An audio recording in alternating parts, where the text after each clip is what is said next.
با پێچاوانەی ڕێکەوتنەکان وەزیری دادی تورکیا ڕەتی دەکاتەوە مافی هیوا بە ئۆجەلان بۆ ئازادی بدات.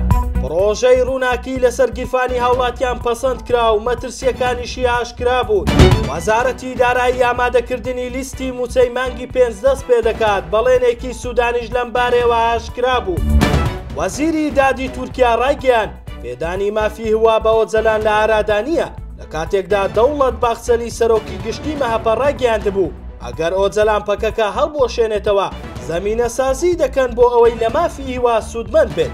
هەرچەندە ئەندامانیشاندی ئیمڕاڵی ئاماژەیان بەوە داوە لە میانی دیدار و کۆبوونەوەکانیان لەگەڵ عەبدوڵڵا ئۆجەلان هیچ شتێکی بۆ خۆی و پێدانی مافی هیوا داوا نەکردووە بۆ ئەوەی بە شێوەیەکی مەرزدار ئازاد بکرێت، بەڵام لە ڕۆژی بڵاوکردنەوەی بانگەوازەکەی ئۆجەلانەوە لە 27 شوباتی 2025 باردەوام بەرپرسانی دەم پارتی و سیاسیەکانی کورد لە باکووری کوردستان جەخت لەوە دەکەنەوە پێویستە وەک ئەوەی باخچەلی لە دەست پێشخەریەکەی 22 تشرینی یەکەمی 2024 ڕایگەیاندبوو یاساکان بە جۆرێک هەموار بکرێنەوە ئۆجەلان بتوانێت لە پێدانی مافی هیوا سوودمەند بێت.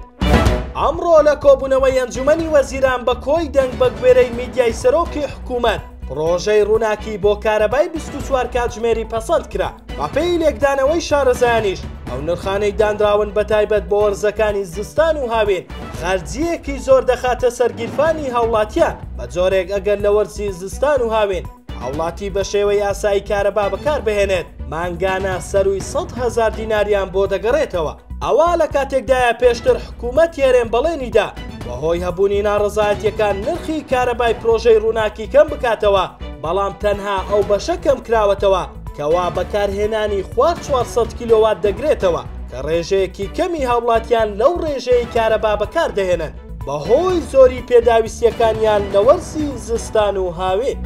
بەپێی سەرچاوەیەکی وەزارەتی دارایی و ئابووری حکوومەت یێرێم لەگەڵ تەوابوونی دابەشکردنی موچەی مانگی 4 دەست بە ئامادەکردنی لیستی موچەی مانگی 5 دەکرێت. بڕیاریش وایە هەفتەی داهاتوو ڕەوانەی بەغدا بکرێت. ئاوکات بەپێی لێدوانی سەرچاوەیەک بۆ پێگەی سبەی محەممەد شیع سوودانی بەڵێنی داوا پێش دەژن موچەی مانگی 5 بنێرێت. ئەو پێش ئەگەر کێشەنێتە پێش ڕەنگە لە ماوەی کەمتر لە مانگێکدا فەرمانبەرانی هەرێمی کوردستان 2 موچە بەیەکەوە وەربگرن.